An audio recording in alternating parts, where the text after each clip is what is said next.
नमस्कार, सभी को नमस्कार। आप अपने बारे में लिखिए कि मेरे बारे में स्वीकृतियाँ कैसी हैं। पहली आपकी आपके शरीर के बारे स्वीकृतियाँ। शरीर में आपकी हाइट है, कलर है, बीमारियाँ हैं, स्वस्थ है ना? तो इसके बारे में आपकी स्वीकृतियाँ कैसी हैं? और किसी को अपने मेल फीमेल होने पे झंझट है, उसको लगता है मैं फीमेल ही क्यों हूँ, मैं मेल ही क्यों हूँ, ऐसे भी लोग मिल जाते हैं। किसी को ऐसा लगता है कि मैं इंडिया में क्यों पैदा हुआ हूँ, अमेरिका में क्यों नहीं हुआ, ऐसे भी सैंपल मिलते हैं। किसी भी तरह की स्वीकृतियां आपको मिल सकती हैं, तो आप अपने बारे में लिख सकते हैं कि मेरी स्वयं के बारे स्वीकृतियां। फिर आपकी अपनी योग्यता, आपकी जॉब के लिए आपकी स्वीकृति कैसी है, आपकी योग्यता के लिए आपकी स्वीकृति कैसी है, अपनी पर्सनैलिटी के एज ए पर्सन कितने सारे आयाम हो सकते हैं, उन सभी आयामों में आप देखिए कि मेरी स्वीकृतियां कैसी हैं। कहीं वो 10% मिलेगी, कहीं वो 50% मिलेगी, कहीं वो 100% मिलेगी, कहीं वो 80% मिलेगी। तो कोई भी एक आदमी अभी ऐसा मिलना मुश्किल है जो अपने बारे में ये कह सके कि मेरी हर आयाम में 100% स्वीकृति है। आप लिख के देखिए। फिर आप अपने संबंधों के बारे लिख के देखिए ना। हो सकता है आपके पति के किन्हीं आयामों में आपको वो बहुत अच्छा लगता हो, लेकिन उसकी कोई चीजें आपको बिल्कुल स्वीकार नहीं। ऐसा हो सकता है। ऐसे ही आप भी एक पत्नी के रूप में आपकी कोई चीजें आपके पति को बहुत स्वीकार होंगी और कुछ चीजें उसको स्वीकार नहीं होंगी। वो कुछ भी हो सकता है ना? और रैंडम है बहुत, किसी को क्या पसंद आएगा और क्या पसंद नहीं आएगा, और कब पसंद आएगा और कब बदल जाएगा, ये भी बहुत मुश्किल है ना। अच्छे पति की कोई परिभाषा है ना अच्छी पत्नी की कोई परिभाषा है। अब एक पत्नी अपने पति के अनुसार अच्छा बनना भी चाहे, शाम तक उसका मूड फिर बदल जाता है। हम तो बन ही नहीं सकते ना, इसलिए झगड़ा जारी रहेगा, है ना? इसलिए इस लेवल पे तो चीजें रिजॉल्व नहीं होंगी। लेकिन इससे इतना हमारा ध्यान चला गया कि मेरी स्वीकृतियां स्वयं के लिए कैसी हैं, मेरे परिवार के लोगों के लिए कैसी हैं, मेरे ऑफिस और मेरे जॉब के लिए कैसी हैं, मेरे गांव और मेरे देश और मेरे समाज के लिए कैसी हैं। आपको लगता है हु केयर्स, ऐसा भी हो सकता है। ठीक है, तो यही आपकी स्वीकृतियों का संसार है। एक माँ अपने बच्चे के लिए मन्नतें मांगती हैं कि मेरा बेटा हाँ होता है, बड़ा होता है और वो नशे करने लग जाते हैं। हाँ, वही माँ बोलती है तो कि होते क्यों अच्छा नहीं मर गया? होता तू मर जाता या बिल्कुल। मर जा। तो वो दिल से ऐसे नहीं करती कि उसका भाव तो नहीं बदलता, मन में ममता है। उस समय प्रतिक्रिया है। तो इसमें कहीं उसका कभी बच्चे बोल ही देते हैं माँ बाप को, तुमने हमारे लिए किया है क्या, रोज रोज क्या सुनाते हो। लेकिन सर ठीक है सर, बच्चे इसका बोल मतलब देते वो हैं। भी प्रतिक्रिया है, उस समय का स्टेट ऑफ माइंड है। प्रतिक्रिया बदली है या विचार बदले हैं या भाव बदले उस हैं। समय का भाव भी बदला है, विचार भी बदला है। पहले इसको समझ लेते हैं भाव क्या है, और आप अपने में एग्जाम्पल क्रिएट कर पा रहे हैं। क्लैरिटी है? एग्जाम्पल बोल के बताओ। जैसे हमारे स्कूल से टीचर होते हैं और कई बार वो ट्रांसफर कर जाते हैं, लेकिन फिर भी एक होता है कि ये तो मेरे स्कूल की मैम है या मेरे स्कूल की एचओएस हैं। एचओएस तो सारे ही हैं बिल्कुल बिल्कुल, डिपार्टमेंट के। देखिए वैसे ही है हाँ जैसा आपने स्वीकारा हुआ है। हाँ, ये तो मेरी मैम है, ऐसी वाली जो फीलिंग आती है वो भाव। तो जिसको आपने कैसे स्वीकारा हुआ है, आप किसी अपने कलीग को ना स्वीकारें और किसी दूसरे स्कूल के, दूसरे राज्य के, दूसरे देश के व्यक्ति को आपने बहुत गहरे से स्वीकारा हुआ है, ऐसा हो ही सकता है। मुझे नहीं लगता कि हर बच्चे के साथ हमारी स्वीकृति उस लेवल लेवल की की हो होती पाती है। है। हमें क्लासेस अलॉट हो जाती हैं, उसके बाद जब हम उन बच्चों से पर्सनल इंटरेक्शन करते हैं तो वहाँ उस बच्चे के लिए हमारी स्वीकृति डेवलप हो जाती है। 1000 बच्चों के मुकाबले जो 200-250 बच्चे की रेंज हमारे दायरे में रहती है, उनके लिए उनके हमारी लिए स्वीकृति अलग है। जो मेरा किराए का घर था उसी के लिए मेरी स्वीकृति है, आज भी उसी घर के लिए मेरी स्वीकृति है। मेरे सपनों में भी वही घर आता है। मेरा जो घर अब है उसके लिए मेरी स्वीकृति आज तक नहीं बन पाई। वो बचपन का एक कनेक्शन थोड़ा गहरा भी रहता है, वो भी इसलिए आप देखोगे जो लोग जिस गांव में, जैसे मान लीजिए मैं इस गांव में पैदा हुआ, तो जिस कमरे में मेरी माँ बताती है कि यहाँ तुम्हारा जन्म हुआ, तो उसके साथ हमारा कनेक्शन अलग तरह से जुड़ जाता है। तो एक स्वीकृति का लेवल है। तो अब आप ये अपने में अब जांच के देखें कि मेरे स्कूल के लिए स्वीकृति कितना है, मेरे परिवार के साथ मेरा स्वीकृति कैसा है, किस व्यक्ति के साथ में कितना ये अप डाउन होती है। ऐसा ये सेल्फ ऑडिट लगातार करना, अपनी मनस्थिति का दर्शन लगातार करते रहना, ये वो आईना है जिसमें मैं लगातार अपनी सूरत को देखता हूं। तो मेरे भाव और विचार का आईना है कि मैं कंटिन्यूअसली 24/7 लगातार अपना ऑडिट करता ही रहता हूं। जैसे उन्होंने कहा कि मैंने उसको मार दूं कि नहीं मारूं, अंदर में कोई चीज तो है जो देख रही है, जो मारने के लिए भी कह रहा है, जो नहीं मारने के लिए भी कह रहा है। इसका मतलब मेरे अंदर कोई मैकेनिज्म है, जो एक कोई निर्णय भी हो रहा है, उस निर्णय को देखने वाला भी कोई है और उसको मना करने वाला भी कोई कुछ चल रहा है अंदर। लेकिन इसका मेरे को ज्ञान नहीं है, इसकी मेरे को क्लियर समझ नहीं है। कुछ होता है कभी मैं हैंडल कर पाता हूँ, कभी मैं नहीं हैंडल कर पाता हूँ। लेकिन इसकी यदि मेरे को clear end to end clarity आ जाएगी तो एग्जैक्टली मेरे को हर घटना में क्या करना है और क्या नहीं करना है, और सब कुछ क्या करना है और नहीं करना है किस बात के लिए, वो एंड रिजल्ट की तरफ जा रहा है कि नहीं जा रहा है। चाहे मैं बोलूं, चाहे मैं पढ़ाऊं, चाहे मैं किसी को प्यार करूं, चाहे मैं मेरे घर में जीऊं, चाहे मैं समाज में जीऊं, चाहे मैं शरीर के साथ शरीर को स्वस्थ रखूं, चाहे मैं पैसे कमाऊं, चाहे मैं समाज सेवा करूं, अल्टीमेटली सब कुछ किस बात के लिए, वो मेरी जिंदगी का फल इस पर डिपेंडेंट। जब तक हर चीज मेरी जिंदगी के फल से नहीं जुड़ेगी उसके लिए मोटिवेशन हमारे पास नहीं आएगा। इसलिए कभी कभी आपको लगता है कि मैं लो फील कर रहा हूँ, मेरा काम करने का उत्साह नहीं है, क्योंकि वो किसी पर्पस के साथ जुड़ नहीं रहा है। मेरे को उसकी इंपॉर्टेंस नहीं, मैं क्यों करूं ये काम, इससे क्या मिलेगा, इतने साल किया क्या मिला। से अक्सर बहनें इस बात की चर्चा करती हैं, जब बच्चे बड़े हो गए तो कभी लगता है कि बच्चा आ जाए तो बहुत बड़ी बात, अब लगता है ये 12th करके चला जाए तो हम अपनी जिंदगी शुरू करें। कितने परिवारों में सारी स्थितियां रहती हैं, कभी उसका आना खुशहाली थी, कभी उसका जाना भी खुशहाली है, फिर आपको कभी लगता है कि आए तो जिंदगी शुरू हो, अब लगता है जाए तो जिंदगी शुरू हो। इसका मतलब ना आने में आपकी जिंदगी शुरू हुई है, ना जाने में आपकी जिंदगी शुरू होगी, क्योंकि जिंदगी की समझ नहीं है इसलिए कभी भी शुरू नहीं होती। इसलिए हम चेंजेस को जिंदगी मान लेते हैं, तो जिंदगी ऐसे शुरू नहीं हो रही है।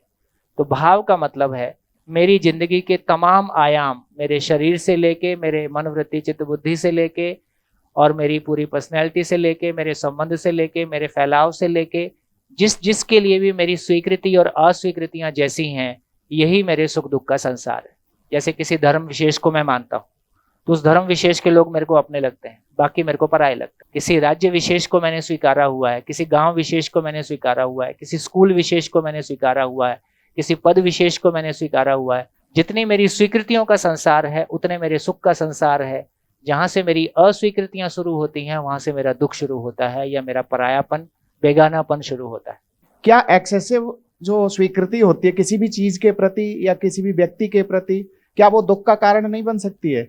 वो स्वीकृति नहीं है, वो स्वीकृति का अतिरेक है। अतिरेक, हाँ वही मैं पूछ रहा हूँ। जैसे मैडम ने इसलिए कहा कि जो किराए का घर है उससे ज्यादा स्वीकृति है, कल को नहीं, मकान उसके, मालिक उसके कहता पीछे कारण जी। है, वो बचपन जहाँ गुजरा रहता है वो एक, इसलिए आप देख लीजिए तमाम बच्चों को अपने प्राइमरी स्कूल का टीचर याद रहता है, कॉलेज का टीचर याद नहीं रहता, क्योंकि वो बचपन में आदमी जिस प्योरिटी के साथ में विश्वास करता है वो प्योरिटी बड़े होके नहीं रह रही। लेकिन ये दुख का कारण तो बन जाती है अगर नहीं, वो दुख का कारण तो। बनेगा, वो एक अलग घटना है, लेकिन एक लगाव कैसा महसूस करते हैं ये अलग घटना। सर का भाव जो है परिस्थितियों के अनुसार भी जो है बदलता है। बिल्कुल, जैसे एक उदाहरण जैसा आपने दिया है कि भाई बच्चे पैदा हुए, वहाँ पे 10 माएँ थी, एक को लाके दिया कि आपको ये पुत्री हुई है, तो जैसा हमारा समाज है चलो ठीक है। अब वो एक मतलब 15 मिनट बाद उसके साथ अटैचमेंट हो गया, उसमें स्नेह आ गया है, लेकिन 15 मिनट के बाद ही नर्स आती है कि नहीं आपकी पुत्री ने आपको पुत्र हुआ है, या अगर इसको अपोजिट के लिए पहले पुत्र था और कहा पुत्री हो गया, तो भाव क्या वो परिवर्तन हो रहा है। इसका मतलब वही है, जैसी आपकी स्वीकृति आपकी कंडीशनिंग के अनुसार जैसा आपने माना हुआ है। किसी को पुत्री नहीं हुई तो उदास है जी, किसी को पुत्र नहीं हुआ तो उदास है। उदासी या खुशी पुत्र या पुत्री में नहीं है, आपकी स्वीकृति में है। आपका सुख दुख आपकी स्वीकृति में है, घटनाओं में नहीं है। तो घटनाएं मेरे सुख दुख का कारण नहीं है, उन घटनाओं से जुड़ी हुई जो मेरी कंडीशनिंग है, मेरी कंडीशनिंग मेरे सुख दुख का कारण है। जैसे बच्चा आपका देर से उठता है, हम कौन से जमाने के लोग हैं, early to bed early to rise makes a man healthy wealthy. उसने देख लिया कि आपके जल्दी उठने से आप में हेल्थ वेल्थ कुछ आया नहीं है, और बुद्धि का तो बिल्कुल समझ में नहीं आ रहा कुछ। उसने क्या लगता है मैं दूसरा प्रयोग करके देख लेता हूँ। अब मेरी कंडीशनिंग है कि 10 बजे सो जाओ और सुबह 4 बजे उठो, ब्रह्म मुहूर्त में उठ के पढ़ने से बहुत लाभ होता है। इनमें कुछ लाभ होता हुआ दिखाई दिया नहीं, है ना। उसके ब्रह्म मुहूर्त में उठ के पता चला झगड़ा कर लिया आपस में। तो इसका मतलब ये हुआ कि अब बच्चा देर से उठता है और हम परेशान होते हैं। तो मैं बच्चे के कारण परेशान हूं कि मेरी कंडीशनिंग की वजह से परेशान हूं? बस इतना ही देखना, इतना देख पाया तो आराम में आ जाऊंगा। जैसे मैं विद्यालय में जाता हूँ, सर्वोदय विद्यालय है, प्राइमरी से लेकर 12वीं तक के। जब मैं असेंबली ग्राउंड में जाता हूँ, प्राइमरी सेक्शन तो अलग है, वहाँ के बच्चे तो बहुत ज़्यादा नहीं पहुँच पाते हैं मुझ तक, लेकिन दूसरी तीसरी क्लास से जो बच्चे हमारे साथ वहाँ पे होते हैं, जिनकी क्लासेस वहीं होती हैं, वो भाग करके असेंबली ग्राउंड में होते हैं। असेंबली शुरू होने से पहले सारे बच्चे भाग करके बिल्कुल घेर लेते हैं, कुछ पैरों में भी हाथ लगाते हैं, good morning sir, students boys girls जो भी हैं, उनके आंखों में अजीब सी चमक होती है, बड़े खुश होते हैं देख करके। तो ये एहसास होता है कि इनकी स्वीकृति तो है, लेकिन वही यदि 12वीं का बच्चा है वो दूर से गुड मॉर्निंग सर करके सीधा निकल जाता है। 10वीं के बच्चे या 9th के बच्चे वो थोड़ा डिस्टेंस मेंटेन करते हैं, या उनकी बातों से अब हम सोचें तो शायद हाँ। उनकी पूरी स्वीकृति नहीं है। बिल्कुल, देखो यही समझने लायक बात। उम्र बढ़ने के साथ साथ बच्चों का टीचर्स और पेरेंट्स के प्रति सम्मान बढ़ता हुआ दिखाई देता है कि घटता हुआ दिखाई देता है? मुझे तो घटता हुआ ही दिख रहा है। घटता हुआ ही दिखता है, आप नहीं भी बोलेंगे तो भी घट ही रहा है। इससे ये समझ में आया कि ऐसा क्यों हो रहा है। यही तो समझ में नहीं आ रहा सर कि ये तो ऐसा क्यों समझने हो की रहा है। बात है। आदमी वही है सबके लिए, लेकिन एक ने स्वीकृति ज्यादा दी है, दूसरे ने बहुत ही कम। और जो आज पैर छू रहा है ये कल नहीं छुएगा, ये भी पक्का है। बड़ा होगा तो ये भी नहीं छुएगा। क्या बढ़ती उम्र के साथ स्वीकृति और अस्वीकृति प्रभावित होती है? तो ऐसा तो नहीं है। प्राइमरी में एक टीचर होता है तो पैर छूना आसान होता है, और 6ठी 7वीं 8वीं में ज़्यादा टीचर होते हैं तो स्नेह बढ़ जाता है, बच्चे का जिम्मेदारी बढ़ जाती है। ये भी एक कारण हो सकता है सर। जो सर ने कहा कि जो प्राइमरी के बच्चे हैं वो एकदम आते हैं स्नेह से इनकी तरफ आते हैं, ये समझ का प्रश्न है। प्राइमरी का बच्चा निश्चल प्रेम से आता है, निश्चल भाव से आता है। ये बड़े हैं, आप हम में पिता की दृष्टि देखता है, जो भी देखता है वो एकदम निश्चल भाव से आता है। जो पहले वाला इनटेक इनपुट इंडक्शन वाला जो पार्ट है। लेकिन जब वो बड़ा होता है तो उसको मालूम है कि मेरे लिए बेसिक फैसिलिटीज स्कूल में है या नहीं है। नहीं, यहाँ स्कूल में ही नहीं है। शिक्षा की बात है। आपको भी देख रहा है। हाँ, वो फिर हमें देख रहा है, हमारे आचरण को देख रहा है, भाषा को देख रहा है। बस बस। और हमारे को फिजिक्स के न्यूमेरिकल आते हैं कि नहीं आते हैं, इस बात पे भी वो सम्मान करता है। इस बात पे भी तो हमारी क्षमता पर भी करता है, हमारे संवाद पर भी करता है, हमारी उससे एक रूपता है कि नहीं, इस पे भी वो हमारा सम्मान करता है। तो बच्चे की जो समझ है ना, वो भी स्कूलों में सम्मान का एक द्योतक है। जब 12th का बच्चा, मैंने वो भी देखे हैं, इवन कहीं सेलेक्ट भी होते हैं, उसके बाद भी कुछ बन भी जाते हैं। जिन पदों की बात आप कर रहे हैं कि सबसे बड़े पद माने जाते हैं, वो बन भी जाते हैं, उसके बाद भी उन गुरुओं का चरण स्पर्श करते हैं। आपकी बात ठीक है। इसका मतलब इतना ही हुआ, एक छोटा बच्चा तो आग पे भी उतना ही विश्वास करता है और पानी पे भी उतना ही विश्वास करता है, और नीचे गिरने के लिए भी उसको नहीं पता है कि नीचे गिरने से चोट लगेगी। पहली बार नीचे गिरता है तो एक उसमें रीडिंग आती है कि नहीं, अच्छा डिस्टेंस में ऐसा होता है। पहली बार आग में हाथ जाता है तो उसके पास एक रजिस्ट्रेशन आता है कि ये आग से दूर रहना है।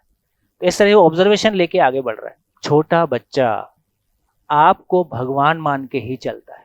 एक दिल्ली गवर्नमेंट की टीचर ने ही कभी एक वाकया सुनाया, वो बिल्कुल एक मार्मिक बात है, और मैं उसको कभी अपने बहुत सारे शिविरों में लोगों को सुनाता हूँ।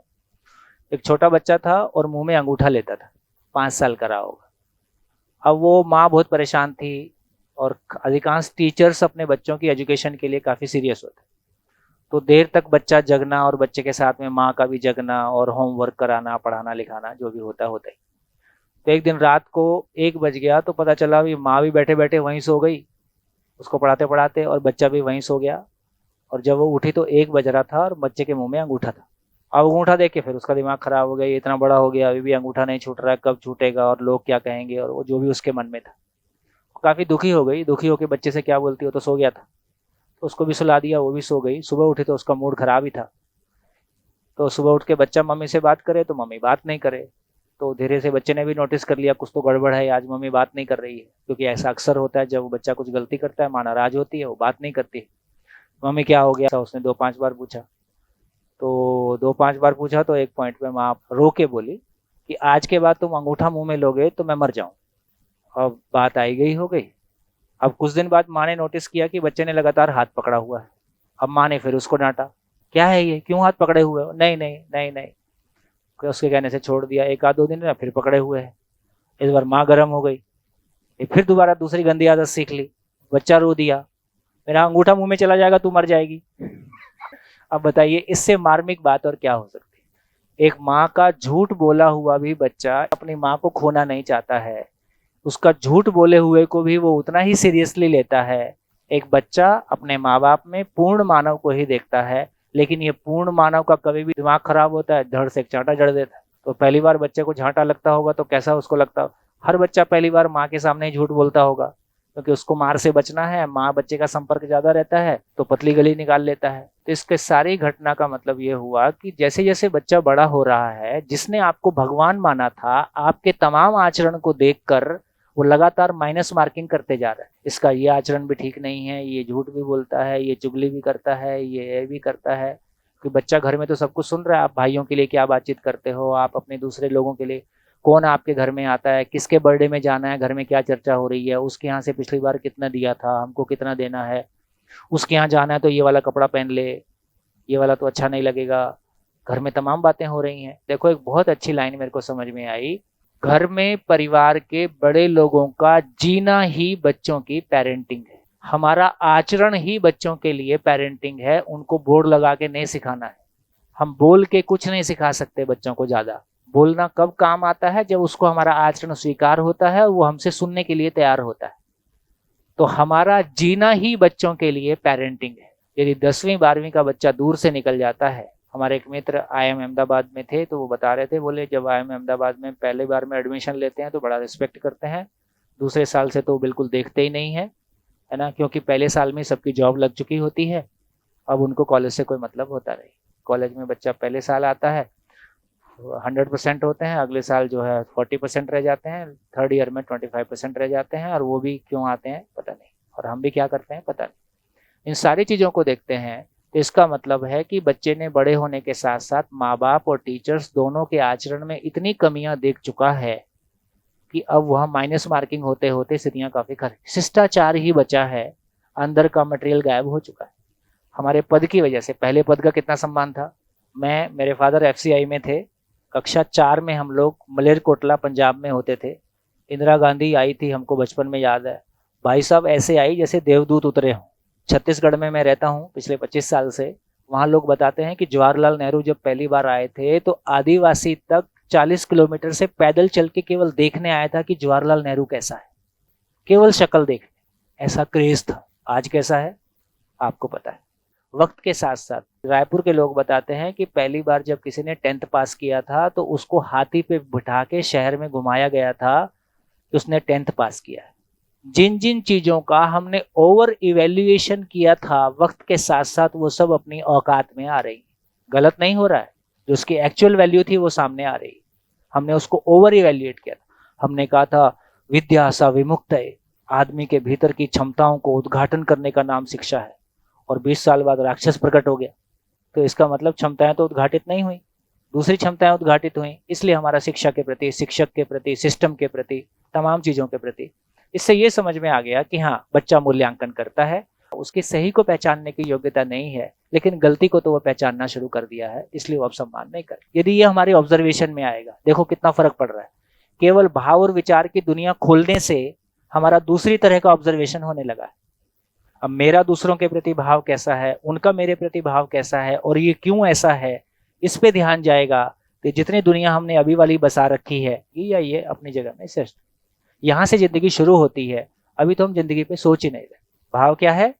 आपके गांव के लिए आपकी स्वीकृति, आपके संबंधों के लिए आपकी स्वीकृति, आपके खुद के लिए आपकी स्वीकृति। जैसी आपकी स्वीकृति या अस्वीकृति, वैसा आपका भाव या अभाव है। जैसी आपकी चेतना, वैसी स्वीकृति। इन्हीं 8 दिनों में आपकी बहुत सारी स्वीकृतियां बदल जाने वाली। जब आप कल आए थे, आपका भाव और 8वें दिन आपका भाव का लेवल क्या होगा, उसको आप धीरे धीरे देखिएगा, तो आपको समझ में आएगा कि हाँ, भाव कैसे बदलता है। अब विचार क्या है? भाव का विश्लेषण विचार है। भाव की स्वीकृति भाव है। जैसे मैं आपके सामने बोलता हूँ, कैसे बोलता हूँ? मेरे भीतर भाव मतलब समझ, तो मेरे भीतर कोई समझ है, कोई भाव है, उस भाव को विश्लेषण कर करके आपके सामने बोलता हूँ। तो मैं भाव को विचार के रूप में प्रस्तुत करता हूँ। आप क्या करते हैं? आप उस विचार को सुनते हैं और उसको भाव में कन्वर्ट करते हैं। आप विचार से भाव की प्रक्रिया में हैं, मैं भाव से विचार की प्रक्रिया में हूं, और जो भाव मेरे पास था वही भाव आपके पास पहुंच गया। इसका नाम कम्युनिकेशन है। मैंने भाव को विचार में कन्वर्ट किया, आपने विचार को सुना, उससे उसी भाव को पहचान लिया। जो भाव मेरे पास था वो भाव आपके पास कम्युनिकेट हो गया। इसका नाम कम्युनिकेशन। नहीं पहुंचा तो ना कहने वाले को तृप्ति मिलती है। यदि कहने वाले को कह के तृप्ति मिली तो सुनने वाले को सुन के मिलेगी ही। मैं 8 घंटे रोज बोलता हूँ, 20 साल से बोल रहा हूँ, और मैं वो व्यक्ति हूँ जिसको दोबारा बोलने में बिल्कुल अच्छा नहीं लगता है। जीवन विद्या के पहले हम लोग वाटरशेड मैनेजमेंट और रूरल डेवलपमेंट और तमाम ऑर्गेनाइजेशन, और तब भी हमारे पास बड़ी बड़ी ऑडियंस होती थी। तो मैं जब जीवन विद्या शिविर किया पहली बार, तो मेरे सामने ये बड़ी समस्या ये थी, ये भी समझ में आ गया तो ये भी तो बार बार बोलना पड़ेगा, और बार बार अपन बोल नहीं सकते। क्या जब आपको पैसे के लिए बोलना है तो फिर आपको एक आकर्षण रहता है कि लिफाफा मिलेगा, हमको लिफाफा लेना नहीं है, वो भी आकर्षण नहीं है। अब बोलना है तो क्यों बोलना है? अब यदि किसी बड़े गोल में नहीं जुड़ेगा, जीवन के उस फल के साथ नहीं जुड़ेगा तो नहीं बोल पाएंगे। तो ना बोल के थकान हुई इतने साल, ना बोलने वाला थकता है ना सुनने वाला थकता है। अभी एजुकेशन की जो पीरियड रहते हैं 45 मिनट का पीरियड क्यों रहता है? क्योंकि इसके पीछे माना गया कि कहने और सुनने वाले का लिसनिंग और कैपेसिटी और कंसंट्रेशन 45 मिनट ही रह सकता है। इसलिए आदमी बदलो, कंटेंट बदलो। और 2-2.5 घंटे भी कुछ पता नहीं चलता है। जब वो क्रम दोनों तरफ से सेट होता है तो हमारे सारे नियम टूट जाते हैं जो बहुत सारे हमने एजुकेशन के लेवल पे बना रखे हैं।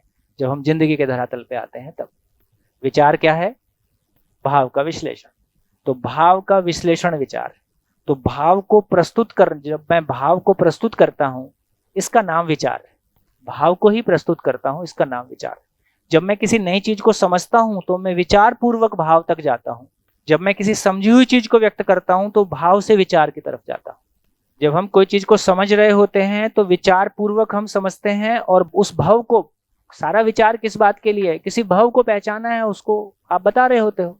तो टीचर भाव से विचार पूर्वक प्रस्तुत होता है, विद्यार्थी विचार से भाव को पहचानने की ओर जाता है। और भाव ही मेरे सुख दुख का कारण है।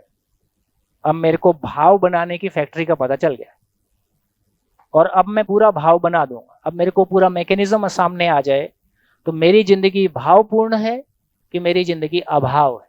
ईर्ष्या भाव है कि नहीं? जो ईर्ष्या कर रहा है वो स्वीकृति के साथ ही कर रहा है। नहीं, नहीं कर रहा। नेगेटिव के लिए स्वीकृति होता ही नहीं। और उस इंसान के लिए तो होगी ना जो कर रहा है ईर्ष्या। स्वीकृति नहीं है, उसके गले पड़ गया कुछ। स्वीकृति का मतलब जो विलिंग एक्सेप्टेंस है। स्वेच्छा से मैं कभी भी ईर्ष्या को स्वीकार नहीं पाता हूं, मैं स्नेह को ही स्वीकार पाता हूं। इसलिए जो एग्जिस्टेंस में होना है, वो जो होना है होने के लिए स्वीकृति है, इसलिए स्वीकृति हमेशा पॉजिटिव ही है। जो नेगेटिव है वो स्वीकृति नहीं है, इसलिए नेगेटिव कोई भाव नहीं है। इसलिए स्नेह एक भाव है, स्नेह का ना होने का नाम ईर्ष्या है। इसलिए ईर्ष्या भाव नहीं है, द्वेष भाव नहीं है। जितने भी नकारात्मक शब्द, भाव का मतलब भाव, भाव का मतलब होना, होने का मतलब निरंतरता। ईर्ष्या की निरंतरता किसी को स्वीकार नहीं है। कि जैसे क्रोध स्वाभाविक है कि नहीं? स्वाभाविक का मतलब है स्वीकृत भाव। क्रोध जब आदमी करता है उसको खुद को स्वीकार होता है, जिसपे किया जाता है उसको स्वीकार होता है, करने के बाद दोनों को स्वीकार होता है। क्रोध अस्वाभाविक है। इसलिए क्रोध अपनी अक्षमता का प्रदर्शन ही क्रोध है। किसी सिचुएशन को मैं हैंडल नहीं कर पाता हूं तो चिल्लाना शुरू करता हूं। एकदम पहली बार में चिल्ला देता हूं कि 2 बार 4 बार ठीक से ही बोलता हूं, 2 बार 4 बार ठीक से बोलता हूं। जब नई चीजें होती हैं और मेरे को नहीं पता है कि अब क्या करना है, तो बेसिकली अपनी अक्षमता का, मेरे को सिचुएशन को हैंडल करना नहीं आता है, इसका नाम क्रोध है। अब जब क्रोध करोगे तो क्या ध्यान में आएगा? अपने ऑफिस के बाहर एक पट्टी लगवा देना, अपनी अक्षमता का प्रदर्शन क्रोध है। लेकिन ये सच्चाई है, कोई भी व्यक्ति क्रोध करना चाहता है क्या? 4 बार उससे बचने की कोशिश करता है कि ना कहा जाए। अंदर में आ रहा है तो भी रोक लेता है, नहीं यार ठीक है देखो। कोई पॉइंट आता है हम फट जाते हैं। इसका मतलब है कि वो सिचुएशन अब हैंडल करने की स्थिति बाहर हो गई। जो स्वीकृत भाव है वो स्वभाव है। गुस्सा स्वीकृत नहीं है, द्वेष स्वीकृत नहीं है, ईर्ष्या स्वीकृत नहीं है, अभाव स्वीकृत नहीं है, झंझट स्वीकृत नहीं है। वो क्रोध नहीं होता है, वो रोता है, वो उसकी अक्षमता है, वो कोई चीज को नहीं समझ पा रहा है। बच्चे को भूख लगती है वो रोते हैं, हमको भूख लगती है हम हंसते हैं। कभी नोटिस किया? घटना एक ही है। जब खुल के भूख लगती है तो आप हंसते नहीं हो। आपको अच्छा लगता है कि खराब लगता है जब खुल के भूख लगती है तो? हाँ जी, खुल के भूख लगे तो आपको लगता है कि अब खाने में मजा आए। बच्चे को भूख लगती है, घटना एक ही है कि पेट जलता है। जैसे आमाशय खाली होता है, एसिड लगातार निकलते रहता है। जब खाली रहता है तो जलता है, जलता उसका भी है, जलता हमारा भी है। उसको जलता है तो उसको परेशानी ये है कि ये जल रहा है। हमको हमारा ध्यान वही फल का पता है, घटना वही है, फल का पता है। जल रहा है, अब स्वाद आने वाला है। अपना सीधा ध्यान जलने पे नहीं है, अपना ध्यान है कि अब माल क्या आने वाला है। तो जब फल पे ध्यान है तो प्रक्रिया से प्रॉब्लम नहीं है। अलग अलग स्कूलों में जाने का मौका लगता है। शुरू के वर्ष में 10 विद्यालय मिले हुए थे, तो अलग अलग जगहों पर जाकर के आपको पता चल जाता है विद्यालय में जाकर के कि कौन से कमरे किस उपयोग में आए जा रहे हैं और कौन सा टेबल का एक पर्टिकुलर कोना है जहां पर किसी चीज की स्वीकृति है या नहीं है। जो चीजें हैं कि ये प्रोग्राम जो है वो 2016 से है, डिपार्टमेंट में चल रहा है। तो मेरा उनसे सिर्फ यही निवेदन होता था कि आप तो पहले से डिपार्टमेंट में और आपको अगर पता है कि मेंटर बनने पर कोई काम नहीं करना होता है तो आपने तो अप्लाई किया होता, फिर आपने अप्लाई क्यों नहीं किया हुआ है? क्योंकि अक्सर ये कहा जाता था कि काम नहीं करना है तो मेंटर बन जाओ, बहुत आसान है, फिर आना जाना सब कुछ जो है वो अपने हिसाब से हो जाता है। तो इस प्रश्न का वो उत्तर नहीं दे पाते थे, अपितु वो ये चीज कि अलग अलग समय पे जो चीजें आती है, जैसे चुनौती और मिशन बुनियाद दोनों जुड़े हुए हैं एक तरीके से, तो बच्चों को वो चीजें आ नहीं रही हैं और ये चीज आइडेंटिफाई करके इसको एक्नॉलेज करके उनको काम करना पड़ेगा, तो उसकी वो स्वीकृति नहीं हो पा रही है। फलस्वरूप गुस्सा आता है और वो कहते हैं जी कि ये चीज तो बंद कर देना चाहिए, बच्चों के समय का नुकसान हो रहा है। वहीं पर दूसरे साथी कह रहे होते हैं जी सिर्फ अपनी डायरी भरने को तो आप समय का सदुपयोग नहीं कहेंगे क्योंकि आपने सिलेबस अपनी डायरी में पूरा कर दिया, लेकिन आप ही कह रहे हो कि उनको लिखना पढ़ना नहीं आ पा रहा है। तो ये जो अलग अलग चीजों की अस्वीकृति है, तो अगेन वो अस्वीकृति अपनी अक्षमता के कारण होता है, जिसकी वजह से वो क्रोध में परिणत हो जाता है। भाव और विचार पे क्लैरिटी आ गई। तो देखिए, इतनी क्लैरिटी के बाद भाव और विचार पे मेरी क्लैरिटी आ गई, स्टेबल स्टेट ऑफ माइंड। अब यदि मैं ऐसा हूं तो सूत्र है, जो जिसके पास होगा वह उसको बांटेगा ही। यदि मैं अपने आप में मैं सुखी रहना चाहता हूं कि दुखी रहना चाहता हूं? मैं सुखी रहना चाहता हूं। और कितना सुखी होना चाहता हूं? मैं निरंतर सुख चाहता हूं। तो स्टेबल स्टेट ऑफ माइंड का मतलब है कि मेरे अंदर निरंतर सुखी होने के, बेसिकली तो निरंतर सुख बना हुआ है। मेरी स्टेट ऑफ माइंड हमेशा सुखदायी बनी रहती है क्योंकि मेरे पास हर घटना, हर आयाम का सॉल्यूशन होता है। इसलिए हम क्या कर रहे थे, हम समस्याओं के कारण दुखी होते हैं कि नहीं होते हैं? अब नहीं होते। हमारा समाधान का ना होना हमारी पीड़ा है और मेरे पास सॉल्यूशन है, तो मैं हमेशा बहुत स्टेबल बना रहता हूं। तो यदि मेरी स्टेट ऑफ माइंड ऐसी है तो मेरे भाव और विचार कैसे हैं? हमेशा सुखदायी है। अब मैं दूसरे आदमी के साथ जीता हूं तो उसको कैसा लगेगा? पॉजिटिव एनर्जी जाएगी। जैसे ही मैं स्वयं के प्रति विश्वास के साथ होता हूं, स्वयं के प्रति विश्वास का मतलब ही है कि बेसिकली मैं समाधान के साथ होता हूं। तो बेसिकली सही अर्थों में देखा जाए तो स्वयं के प्रति विश्वास का मतलब है कि आदमी सॉल्यूशन की फैक्ट्री है। आदमी सॉल्यूशन की फैक्ट्री हो कि आदमी प्रॉब्लम की फैक्ट्री हो। अभी उम्र बढ़ने के साथ साथ हम सॉल्यूशन की फैक्ट्री बन रहे हैं कि प्रॉब्लम की फैक्ट्री बन रहे हैं? अभी उम्र बढ़ने के साथ साथ हमसे प्रॉब्लम गिनवा लो, कोई काम कैसे नहीं होगा ये बताने में हमारी मास्टरी है। हमारी मास्टरी इस बात में है कि कोई काम कैसे नहीं होगा ये मैं बता सकता हूँ। तो मास्टरी इस बात में हो कि कोई काम कैसे होगा कि कैसे नहीं होगा। तो इस स्वरूप में देखें तो जब मैं ऐसा जीता हूं तो मैं संबंध में तृप्ति के साथ आ जाता हूं। तो मेरा दूसरा एक्सप्रेशन इसका आता है, इसी का नाम संबंध में तृप्ति है। इसी को कहा शिकायत मुक्त संबंध। तो शिकायत मुक्त मानव जब दूसरों के साथ जीता है, क्योंकि दूसरा भी अपने भाव और विचार की तृप्ति के साथ होना ही चाहता है। मेरे को गाड़ी चलानी आती है, मैं आपको सिखा सकता हूं, तो हमारे दोनों के बीच में हार्मनी कैसा होगा? बेहतर ही होगा। आपके भी भाव और विचार बेहतर होते जा रहे हैं तो हमारे दोनों के बीच में संबंध भी बेहतर होगा। तो हम संबंध की तृप्ति को पा लेते हैं। तो यहाँ एक चीज निकल के आई कि शिकायत मुक्त संबंध हम जीना चाहते ही हैं, और संबंध शिकायत मुक्त हो सकता है वो इस आधार पे हो सकता है कि मुझको मेरे भाव और विचार की गाड़ी चलानी आती है। यदि मैं संबंध में तृप्ति के साथ में जीता हूँ, मैं परिवार में समृद्धि को फील करता हूँ। मेरा परिवार अभाव मुक्त परिवार हो जाता है। ये परिवार में समृद्धि को थोड़ा सा समझने की जरूरत है। एक शब्द है जिसको हम कह सकते हैं गरीबी, एक शब्द है अमीरी, एक शब्द है समृद्धि। कि साधन की कमी और कमी का एहसास, ये एक ही बात है कि अलग अलग बात है?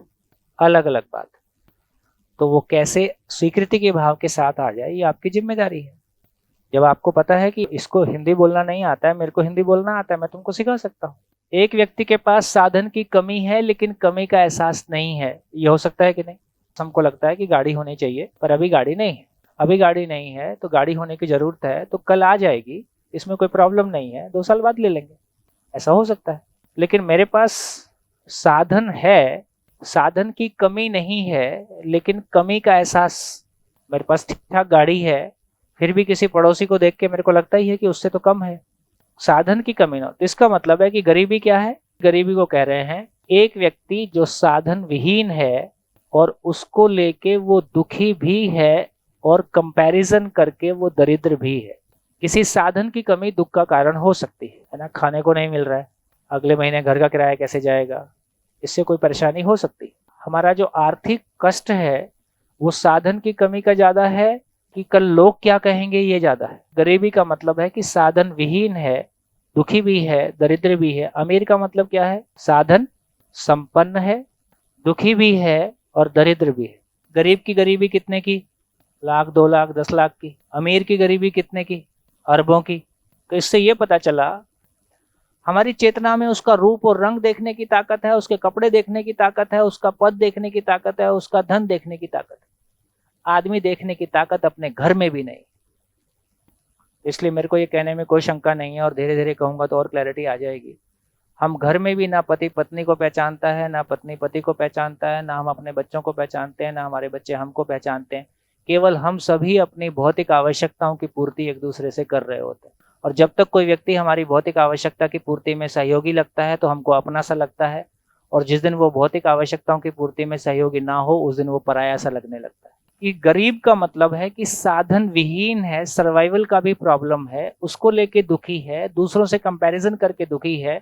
अमीर का मतलब है कि साधन संपन्न है लेकिन पड़ोसी को देख के दुखी है, कंपैरिजन करके दरिद्र है। ये कंपैरिजन भाव और विचार में जो सबसे बड़ी समस्या है मेरे को लगता है वो कंपैरिजन का झंझट है। लगातार दूसरों से कंपैरिजन करना, अपने आप को छोटा महसूस करना और उसके भीतर फिर बड़ा सिद्ध करने की अपने आप को कोशिश करना, उससे अपना बॉडी लैंग्वेज बिगड़े रहना, उससे अस्वाभाविक स्थिति में बने रहना और लगातार ये कम ज्यादा के दौर से गुजरते रहना। हमको साथ साथ जीना आता नहीं। अपने सम्मान को बनाए रखते हुए मैं दूसरे का सम्मान कर सकूं, अभी स्थिति कैसी है? या तो मैं सामने वाले को अपने प्रभाव क्षेत्र में लेना चाहता हूं, या वो मेरे को अपने प्रभाव क्षेत्र में लेना चाहता है। हम नहीं दबा पाते तो सामने वाला हमको दबा लेता है, या हम दबाने की कोशिश करते हैं, देखते रहते हैं। दिल्ली में ये पूछना कहाँ रहते हो बहुत खतरनाक क्वेश्चन। इससे तय हो जाता है कि आपको इज्जत देना है कि नहीं देना है। क्योंकि मेरे पास इज्जत देने के लिए ना बहुत गरीबी है, मेरे पास ज्यादा भाव है नहीं। जिसके पास भाव ज्यादा नहीं है वो पहले से तय करते हैं थोड़ा सा तो है, तुमको दे दूंगा तो मेरे पास क्या बचेगा। तो पहले तय करना है कि तुम देने लायक हो कि नहीं हो, तो कहाँ रहते हो। कौन कौन से भाव ऐसे हैं जो स्वाभाविक हैं मनुष्य के? बिल्कुल 30 भाव हैं, उनकी पूरी लिस्ट है और पूरा यूनिवर्सल है। और उसमें आप हिलडुल नहीं सकते। जैसे कोई मशीन लेके आते हैं तो लगभग 3 मैनुअल मिलते हैं। एक ऑपरेशनल मैनुअल होता है, एक उसका टेक्निकल मैनुअल होता है, एक उसके पार्ट्स का मैनुअल होता है, एक रिपेयर मेंटेनेंस वाला, एक पार्ट्स वाला। हम एक इतनी बड़ी इंटेलिजेंट मशीन है विदाउट मैनुअल। हम संबंधों में कितना बच के बात करते हैं। एक छत के नीचे एक ही परिवार में रहते हुए अपनों से बात करने के लिए मुहूर्त खोजना पड़ता है और 6-6 महीने मुहूर्त नहीं निकलता है। इसका मतलब है कि ये मानव का मैनुअल हमारे पास नहीं है। बहुत इंटेलिजेंट मशीन विदाउट मैनुअल है। तो ये पूरी वर्कशॉप इस मानव का यूनिवर्सल मैनुअल है। तो यूनिवर्सल भाव क्या है उसको पहचाने बच्चा है। सही को पहचान के ही मैं गलत को पहचान सकता। इसे एक बार मेरे को पता चल गया कि 2+2 4 होता है, तो 2+3 नहीं होता है, क्योंकि मेरे को पता है कि तो सही की रोशनी में अधूरापन समीक्षित होता है। सही पता है, मेरे को मैथमेटिक्स आता है तो मैं गलती को पहचान सकता हूँ। मेरे को खुद को मैथमेटिक्स नहीं आता है तो मैं गलती को कैसे पहचानूंगा। तो मैं सही को समझता हूं तो सही की रोशनी में अधूरापन पहचान में आता है। गरीब की गरीबी कितने की? कुछ लाखों की। अमीर की गरीबी कितने की? पूरा देश बेच के खा जाए तो भी कम पड़े। दूसरा एक और इंपॉर्टेंट बात है, ये अमीर साधन संपन्न है कि इसका पड़ोसी इसको कह रहा है कि ये साधन संपन्न है। पड़ोसी कह रहा है, इसको खुद को नहीं लगता है कि साधन संपन्न है। ये तो पड़ोसी से तुलना करने के बाद अपने आप को छोटा ही मानता है। तो अमीर को खुद को नहीं लगता है कि वो साधन संपन्न है, किसी के कंपैरिजन में वो अपने आप को छोटा ही मानता है और हमेशा उससे अधिक निकलने की कोशिश करता ही रहता है। यदि पूरी दौड़ को देखें, ABCDE हमारी दौड़ कैसी है? 3 ही चीजें हैं जिनमें हम दूसरों से अधिक होते हैं। कभी हम धन से कंपेयर करते हैं, कभी हम पद में कंपेयर करते हैं, कभी हम विशेषज्ञता में कंपेयर करते हैं। और सारी विशेषज्ञता का मतलब तभी है तब उससे पैसा आता हो। वो विशेषज्ञता किसी काम की नहीं है जिससे पैसा ना आता हो। तो इसका मतलब है मेन चीज धन और पद ही है। तो ए जो है बी ए से बड़ा है, सी बी से बड़ा है, डी इससे बड़ा है, ये इससे बड़ा है, इससे आगे वाला भी बैठा ही है, इसके पीछे वाला भी बैठा ही है। ए के पास जितना धन और पद है, ए किसकी तरफ देखता है? बी की तरफ। तो ए की तुलना में बी सफल है कि असफल है? बी की तुलना में सी की तुलना में डी। तो ए 10 साल मेहनत करता है और बी हो जाता है। अब बी किसकी तरफ देखता है? सी की तरफ। ए अपने आप को सफल मानता है कि असफल मानता है? असफल, क्योंकि बी को देख रहा है हमेशा। और बी अपने आप को सफल मानता है कि असफल मानता है? सी अपने आप को सफल मानता है कि असफल मानता है? डी अपने आप को सफल मानता है कि असफल मानता है? ई अपने आप को सफल मानता है कि असफल मानता है? हम एक असफल मॉडल को फॉलो कर रहे हैं कि सफल मॉडल को फॉलो कर रहे हैं? 10 साल बाद हम असफल होंगे कि सफल होंगे? हम सारी जिंदगी की सारी मेहनत करके पहले से ही असफल होने वाले हैं। ये सिद्ध है क्योंकि हम फॉलो ही एक असफल मॉडल को कर रहे हैं जो स्वयं में अपने आप को असफल ही मानता है। अपने भीतर में वो सफलता का एहसास नहीं आता है। किसी के कंपैरिजन में मैं ज्यादा हूं, इसका नाम ईगो है। जब भी मेरी पहचान सापेक्षता में डिसाइड होती है, इसका नाम अहंकार होता है। जब भी मेरी पहचान सापेक्षता में डिसाइड होती है, किसी के कंपैरिजन में मेरी पहचान डिसाइड होती है, ये ईगो है। और ईगो और विश्वास का पहचान है, विश्वास जोड़ता है, अहंकार तोड़ता है। वक्त के साथ साथ आप अकेले होते चले गए, इसका मतलब आप अहंकार में थे।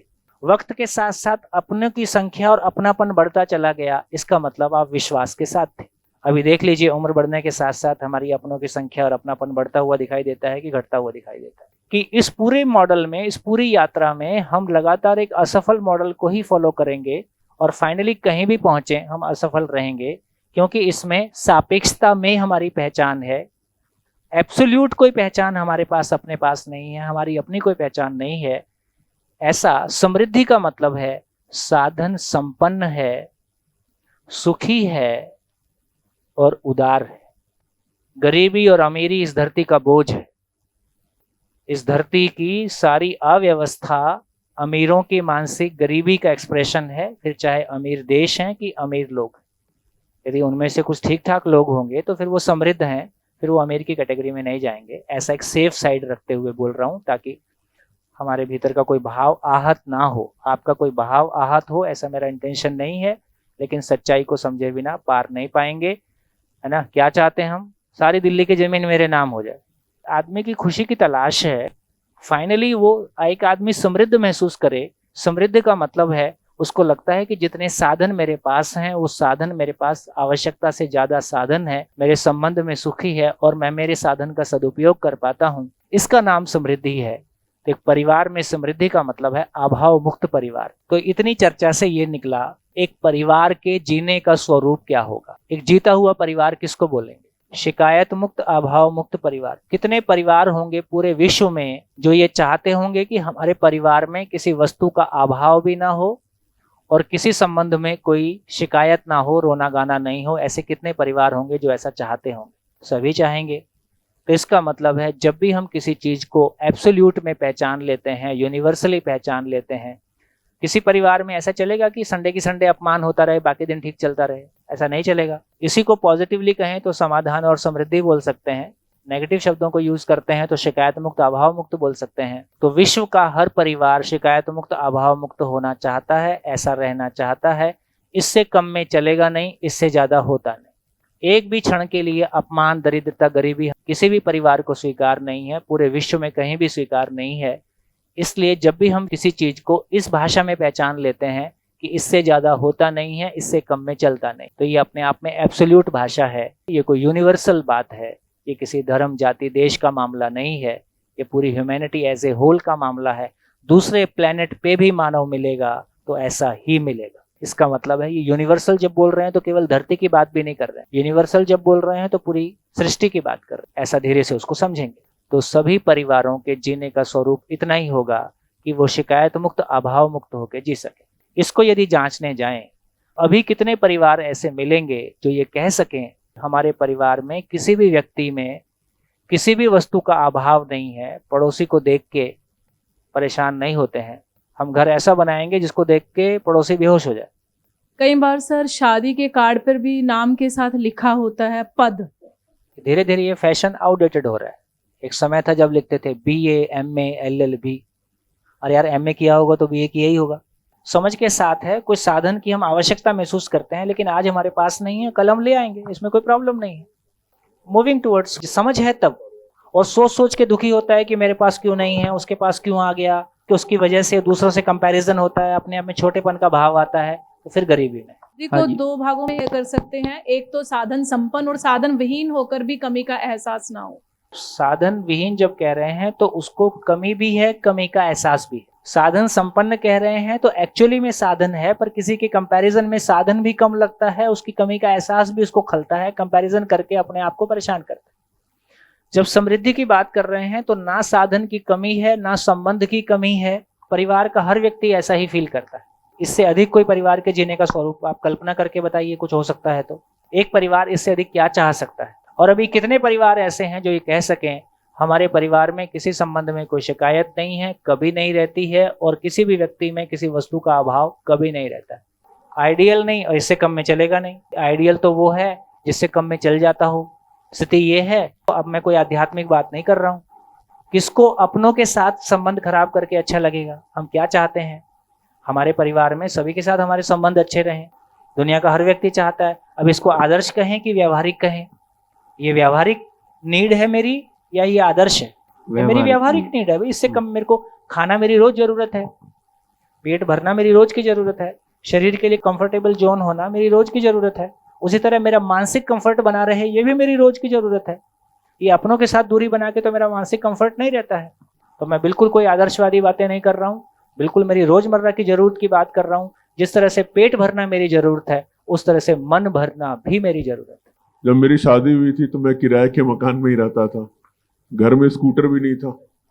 फिर भी हम पति पत्नी दोनों DTC की बस में लटक करके जाते थे, बड़े ही खुश होकर जगह जगह घूमते रहते थे दिल्ली में। चलो यहाँ चलते हैं, चलो वहीं कुछ खा लेंगे, बाहर खड़े पर छोले भटूरे वाला या कुछ भी। किसी चीज की कोई कमियां थी लेकिन कभी एहसास नहीं था।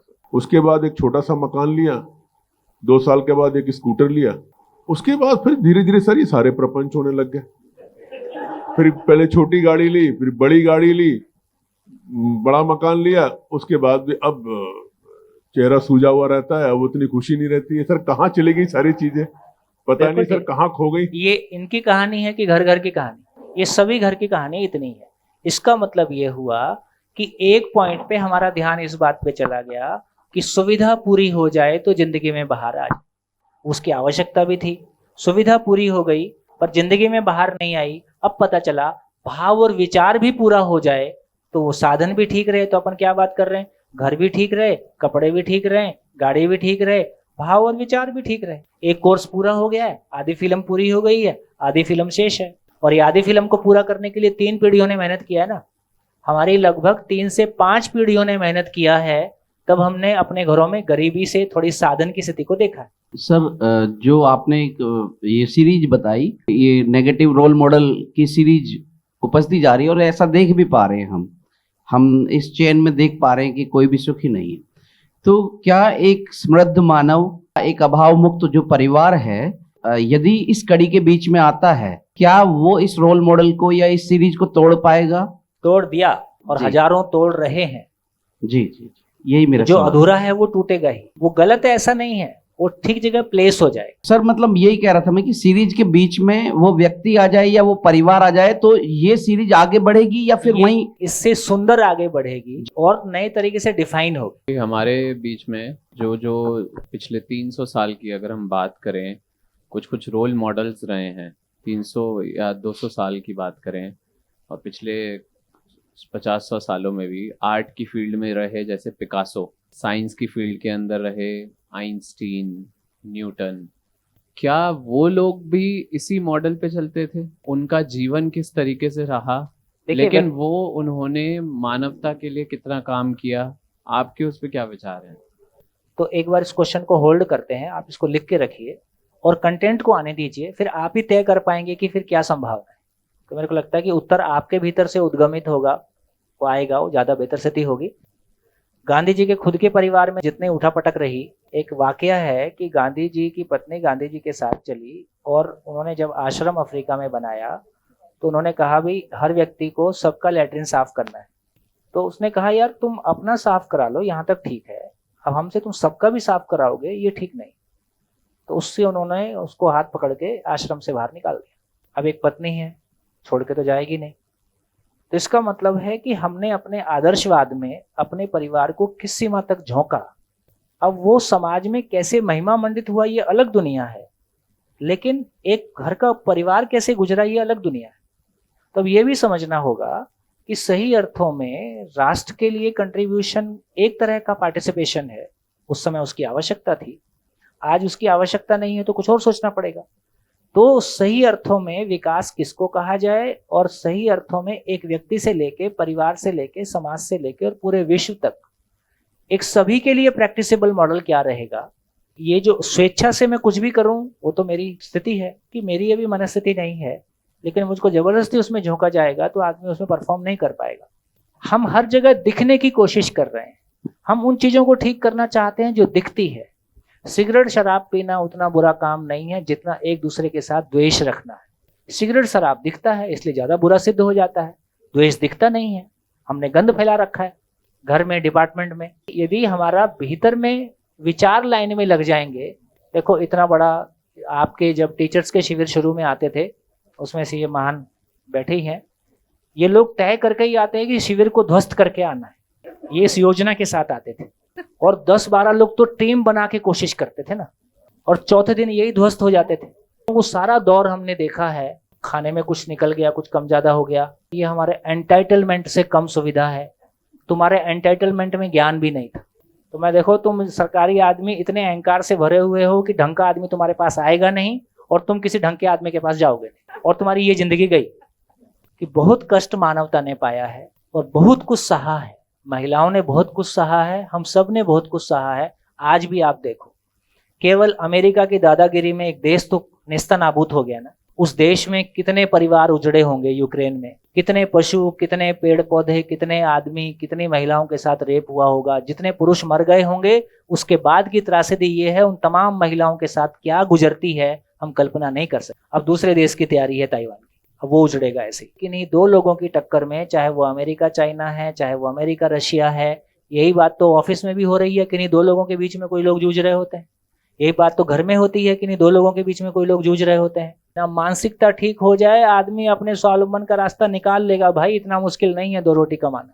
ये मानसिकता को ठीक करने के लिए फोकस दिया जाए तो पूरे संजोग, यदि भारत में विश्व गुरु बनेगा, उसका रास्ता दिल्ली से होके जा सकता है, इसकी पूरी संभावना। क्योंकि जो पृष्ठभूमि क्रिएट हुई है, आज कोई भी राज्य हैप्पीनेस में काम कर ले, दिल्ली में काम हो पाया क्योंकि हमारी जैसी टीम उपलब्ध थी। बाकी आप शोकेस कर सकते हो, मीडिया के थ्रू आप फैला सकते हो कि बहुत काम हो गया है और ये बदल गया है और डाटा बता सकते हो, वो बहुत लंबा नहीं चलेगा। 5 साल में सारी कलई खुल जाती है। कि ये सोशल मीडिया के चलते ये जितना भी राजनीति में उठापटक का दौर चलता है, अगले 10 साल में आपके पास फेक न्यूज वाला भी मुद्दा खत्म हो जाएगा। सोशल मीडिया से आप जबरदस्ती माहौल बना रहे हो, ये काम भी अगले 10 साल में खत्म हो जाएगा।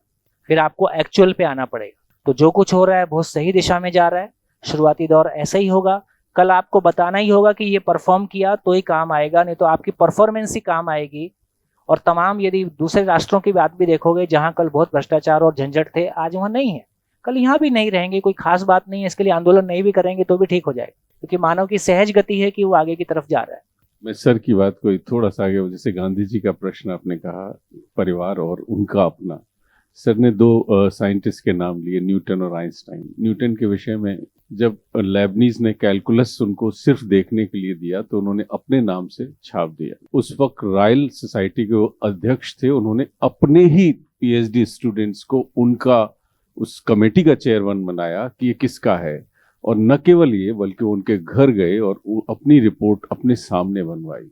ये एक उदाहरण है, लेकिन उन्होंने जो विज्ञान के लिए दिया उससे जो समाज के लिए आया। इसी तरह सर ने आइंस्टाइन का नाम दिया। उनका व्यक्तिगत जीवन अगर आप देखें तो वो कहीं भी आचरण, उनका पारिवारिक जिंदगी, लेकिन पूरे समाज को इतना दिया। यही सोचने की बात है, वो स्किल और मानसिकता। स्किल वाले पार्ट में एक आदमी वर्ल्ड लेवल का हैसियत रखता है, मानसिकता वाले पार्ट में एक आदमी बिल्कुल सामान्य से भी और 4 गज नीचे है।